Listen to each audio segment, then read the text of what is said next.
Kak, ini kan ada sekarang ini ada subvarian Omikron BA4 sama BA5 nih. Tanggapan kita cak mana sebagai warga?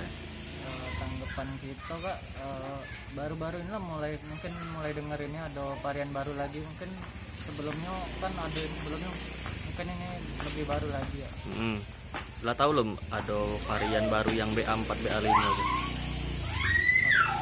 Tahun ini baru-baru ini kayaknya ada kak. Soalnya kita belum pernah dengar juga soalnya kalau ada BA4 BA5 nih kak.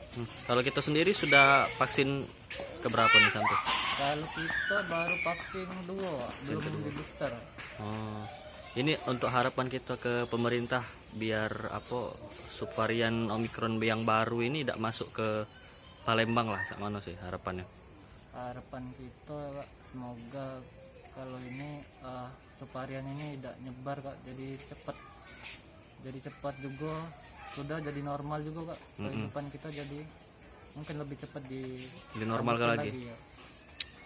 Kalau infonya ada wacana bakal ada vaksin keempat nih, cak mana tanggapan kita tentang bakal ada vaksin dosis keempat? Untuk Mengingatkan ada varian yang baru nih, nah untuk mencegah itu katanya nak ada vaksin keempat loh.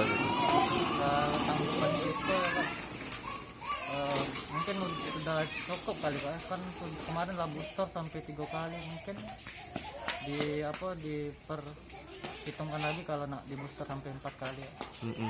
Oke, dengan siapa kita namanya? Nama kita tadi ya. Oke. Jangan lupa subscribe, share, komen, dan like ya.